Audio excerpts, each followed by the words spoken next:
નમસ્કાર મિત્રો બેની લડાઈમાં ત્રીજાની હરણફાળ। શું સૌરાષ્ટ્રમાં સમીકરણ બદલાશે? ભાવનગર પશ્ચિમમાં આવનાર દિવસમાં જીતુભાઈ વાઘાણીની મુશ્કેલી વધશે? લીંબડીમાં મહાસંમેલન થાય તો કિરીટસિંહ રાણાનું શું થશે? અને આ સાથે હીરાભાઈ સોલંકી, કુંવરજીભાઈ બાવળિયા અને અન્ય યુવા નેતાઓ જોતા રહી જશે અને સુરતથી આવતા એક નેતા, સુરતથી આવતું એક સંગઠન પોતાનો વિસ્તાર વધારીને જતું રહેશે। વિસ્તારથી વધુ વાત કરું તો ભાવનગર, સુરેન્દ્રનગર અને બોટાદ જિલ્લામાં એક યુવા નેતા સભાઓ કરવા જઈ રહ્યા છે। એક પછી એક સભાઓનો દોર છે અને આ વચ્ચે ભાવનગર પશ્ચિમ પણ આવે છે અને આ વચ્ચે લીંબડીમાં મહાસંમેલનની વાત પણ આવે છે। મારે વિસ્તારથી વાત કરવી છે અને વિસ્તારથી તમામ સમીકરણ તમને સમજાવવું છે, પરંતુ એ પહેલા તમે સાંભળો જે યુવા કોળી એકતા કરીને સંગઠન ચલાવે છે ચિરાગ ઝાલા, તેમણે શું કહ્યું। 6 થી 8 તારીખ સુધી 8 મીટિંગો અમારી કમ્પ્લીટ થઈ છે, બરાબર। અને 6 તારીખ પછી અમે એ ચાલુ કરીએ છીએ કમ્પ્લીટ। 6 તારીખે સુરેન્દ્રનગર જિલ્લાના મૂળી તાલુકામાં રાતે 8:30 વાગે મીટિંગ છે। ત્યાર પછી 7 તારીખે સવારે લીંબડી તાલુકામાં, બપોર પછી બોટાદ જિલ્લાના બરવાડા તાલુકામાં, ત્યાર પછી એક મીટિંગ શિહોરમાં, બીજી મીટિંગ પાલીતાણામાં, બીજે દિવસે 8 તારીખે સવારે તળાજા, બપોરે પાલીતાણા, ત્યાર પછી મહુવા, 2 મીટિંગ 3 વાગે સર્કિટ હાઉસમાં અને 5 વાગે બીજા એક સ્થળે મીટિંગ, અને રાત્રે ભાવનગરમાં શહેરમાં એક મીટિંગ, બરાબર। અને એ મીટિંગ પૂરી કરીને રિટર્ન, અને પછી પાછા 5-6 દિવસ પછી પાછો આપણો રૂટ ચાલુ થશે।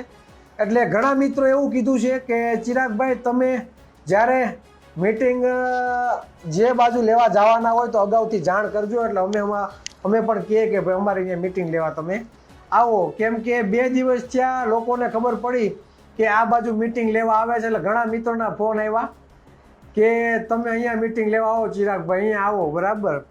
પણ માફી ચાહીએ છીએ કે અમારી પાસે માત્ર 2.5 દિવસ અને 2.5 દિવસમાં 8 મીટિંગો અમે કમ્પ્લીટ કરી છે, અને હવે કોઈને શિડ્યુલ તારીખ અપાય એમ નથી। કેમ કે જો તમને તારીખ આપવા જાય તો જે શિડ્યુલ અમે ફિક્સ કર્યો છે તે અમારો વિખાઈ જાય, એટલે નેક્સ્ટ રાઉન્ડ જ્યારે પણ અમે ચાલુ કરશું, બરાબર, ત્યારે અમે તમને તારીખ અમે આપશું। આજે આવતી 15 તારીખે લીંબડી ખાતે મહાસંમેલનનું એક આયોજન કરવાનો સમાચાર આવ્યા છે। પિન્ટુભાઈને મુલાકાત કરી છે અને ત્યાંથી કહેવરાયું છે કે ભાઈ 15 તારીખ અમને આપો અને અમારે મહાસંમેલન કરવું છે, બરાબર। એટલે અમે એને 15 તારીખ પણ આપી દીધી છે। 10 થી 15,000 વ્યક્તિનું જમણવાર સાથે મહાસંમેલનની તૈયારી, બરાબર, એ લોકોએ દર્શાવી છે। એટલે અમે 15 તારીખ ટૂંક સમયમાં 1-2 દિવસમાં નક્કી થશે, કમ્પ્લીટ થશે, એટલે અમે જાહેર કરશું। એટલે આપણો શેડ્યુલ, બરાબર। આપણે સાંભળ્યું કે તેમણે શું વાત કરી। સુરેન્દ્રનગરથી શરૂ થશે, મૂળીથી અને ભાવનગરમાં સુધી પહોંચશે। સુરેન્દ્રનગર જિલ્લો, બોટાદ જિલ્લો અને ભાવનગર પશ્ચિમ વિધાનસભામાં પૂરું થશે। ભાવનગર પશ્ચિમ વિધાનસભામાં પૂરું થશે એ વાત આપણે કરીએ। જીતુભાઈની વાત કરીએ પહેલા એ સમજી લો કે બેની લડાઈમાં ત્રીજાની વાત કેમ છે, કારણ કે આજની તારીખે સૌરાષ્ટ્રના 2 મોટા નેતા કુંવરજીભાઈ બાવળિયા હોય, હીરાભાઈ સોલંકી હોય, તેમની અંદરખાને લડાઈ ચાલી રહી છે અખિલ ભારતીય કોળી સમાજના ટ્રસ્ટને લઈ। આમ તો જૂની લડાઈ છે। કોરોના સમયમાં જે અખિલ ભારતીય કોળી સમાજના રાષ્ટ્રીય પ્રમુખ કુંવરજીભાઈ બાવળિયા હતા, ત્યારબાદ અજમેરમાં એક બેઠક થાય છે, કુંવરજીભાઈ હાજર નથી રહેતા અને અજીતભાઈ પટેલ રાષ્ટ્રીય પ્રમુખ બને છે। અજીતભાઈ પટેલ રાષ્ટ્રીય પ્રમુખ બને છે, તેને સ્વીકારતા નથી।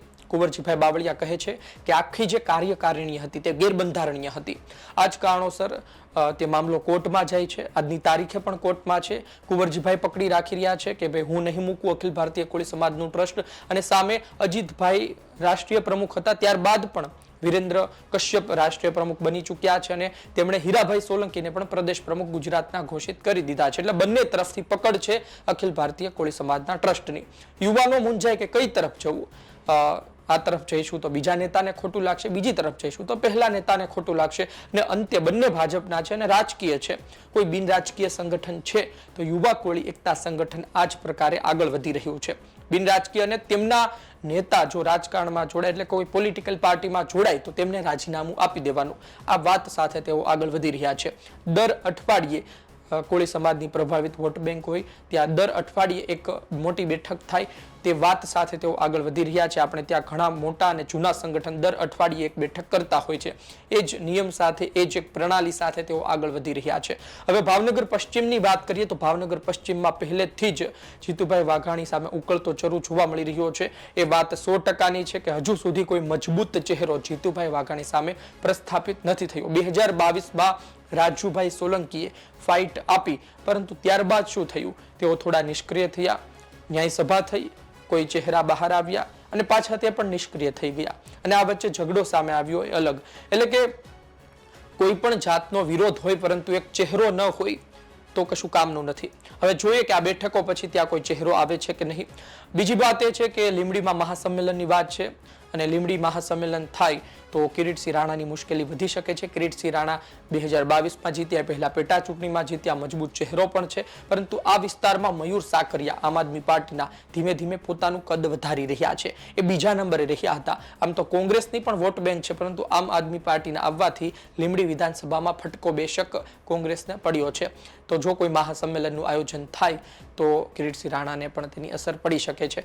તમે જુઓ કે જીતુભાઈ વાઘાણી હોય તો એક સમયે તો એમની ભાવનગર પશ્ચિમ બેઠક છે ત્યાંથી શક્તિસિંહ જીતતા હતા, ત્યારબાદ 2007માં પણ શક્તિસિંહ જીત્યા હતા, પરંતુ ત્યારબાદ જીતુભાઈ વાઘાણીએ વિસ્તાર પોતાના નામે ધીમે ધીમે કર્યો, ત્યાં કબજો વધાર્યો, 12 પછી 17 અને તમે 22 લઈ લો, પરંતુ તેમને હરાવવા એટલા સરળ નથી. જો ત્યાં બેઠકો કરવામાં આવે, કોઈ એક ચહેરો, મજબૂત ચહેરો તૈયાર થાય અને ખરા અર્થમાં તેની પાસે એટલા રૂપિયા પણ હોવા જરૂરી છે, આર્થિક રીતે ખૂબ સંપન્ન હોય, તો પછી 27ના ઇલેક્શનમાં કાંટાની ટક્કર ત્યાં જોવા મળી શકે છે. લીંબડી વિધાનસભાની આપણે વાત કરીએ મુજબ લીંબડી વિધાનસભાનું પણ સમીકરણ આખું અલગ છે, પરંતુ ત્યાં થોડી એકતા જોવા મળે. ખરા અર્થમાં ત્યાં વજન આવે, સારા એક યુવા નેતા હોય, સારા એક નેતા હોય, તેની પાછળ તમામ લોકો એક થઈને મહેનત કરે તો પછી ત્યાં પરિણામ મળી શકે છે.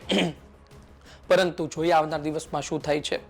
સૌરાષ્ટ્રમાં કુંવરજીભાઈની પણ પકડ છે, સોલંકી પરિવારની પણ પકડ છે, પરંતુ આ બંને વચ્ચેનો ડખો અંદરખાને આપણને જોવા મળતો રહે છે. આ વચ્ચે જો કોઈ નેતા સુરતથી આવે, કોઈ યુવા નેતા સુરતથી આવે અને કોઈ એક સંગઠન સાથે પોતાનો વ્યાપ વધારે, વિસ્તાર વધારે, તો એ તમામ સંગઠન જે વિસ્તારમાં ચાલતા હોય, યુવા નેતાઓ દ્વારા ચાલતા હોય, તેમની માટે એક લાલબત્તી સમાન છે. કારણ કે જો તેઓ પાર્ટીની વાત માનીને લોકો વચ્ચે સભાઓ કરે તો એક સમયે લોકો પણ કંટાળી જશે, પરંતુ કોઈ બિનરાજકીય સંગઠન લોકો વચ્ચે જશે, પોતાની વાત મૂકશે અને ખરા અર્થમાં સાચી વાત મૂકશે, એ પછી એ જ સમાજના મોટા નેતાની વિરુદ્ધમાં હોય તો પણ ભલે, તો લોકો તેને સ્વીકારી શકે છે. કોઈની લોકચાહના ઘટશે તો કોઈની લોકચાહના વધશે, પરંતુ અંતે હક અને અધિકારો પર વાત કરવામાં આવે, સંવિધાન પર વાત કરવામાં આવે, સાચી વાત કરવામાં આવે તો મને લાગે છે કે ઘણું ખરું પરિવર્તન આવી શકે છે.